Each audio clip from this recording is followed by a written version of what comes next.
دنیا کی سب رعنائیاں آقائے دو جہاں والی کونین حضرت محمد مصطفیٰ صلی اللہ علیہ وآلہ وسلم کے ظہور کی وجہ سے ہیں۔ مقبوضہ کشمیر اور انڈیا کے مسلمانوں پر ظلم کے بادل چھٹنے والے ہیں۔ جلد انڈیا میں ایک نیا پاکستان بنے گا۔ ان خیالات کا اظہار مفکر اسلام پیر سید عبدالقادر شاہ جیلانی نے دارالعلوم قادریہ جیلانیہ والتھمسٹوف میں نماز جمعہ کے اجتماع سے خطاب کرتے ہوئے کیا۔ تفصیلات دیکھیے بیورو چیف UK غلام حسین اوان کے رپورٹ میں۔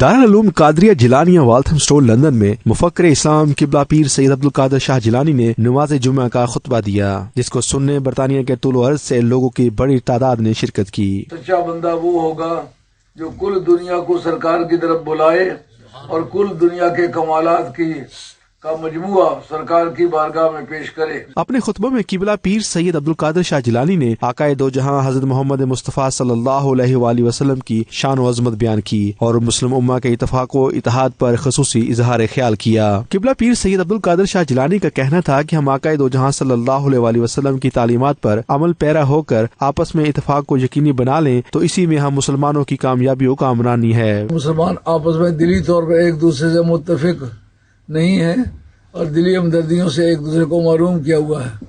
اگر دلی طور پر یہ متفق ہوں اور دلی ہمدردیاں ایک دوسرے کے حاصل ہوں تو پھر انشاءاللہ پھر باہر آتی ہے تجھ میں اے گلستان غم نہ کھا، وہ چلی آتی ہے فوج اندلیبہ غم نہ کھا۔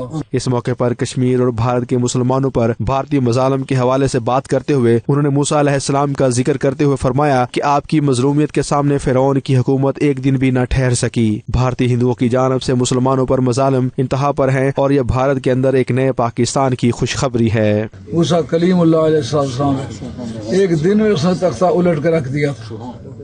جو صبح کے وقت تاج پوش تھے اور حکومت ان کے پاس تھی، شام کے وقت ان کی لاشیں تیر رہی تھی بحر احمر میں، ان کا پوچھنے والا کوئی نہیں تھا۔ اس کا مطلب یہ ہے کہ اللہ کے راستے میں جب کوئی لٹ پٹ جاتا ہے تو اس کی صبح کامرانی قریب ہوتی۔ یہ علامات ہیں ایسے کہ انشاءاللہ العزیز سرزمین ہند میں ایک اور پاکستان بنے گا اور وہ 28 کروڑ مسلمان جو اس جگہ مظلومیت کی زندگی گزار رہے ہیں ان کو اللہ تعالیٰ تاج سروری عطا فرمائے گا۔ اس موقع پر پیر سید مظہر حسین شاہ نے انبیاء کرام اور اولیاء کاملین کی سیرت طیبہ پر خصوصی روشنی ڈالی۔ نماز جمعہ کے بعد پیر سید عبدالقادر شاہ جیلانی نے امت مسلمہ کے لیے خصوصی دعا فرمائی۔ غلام حسین اوان، 92 نیوز، لندن۔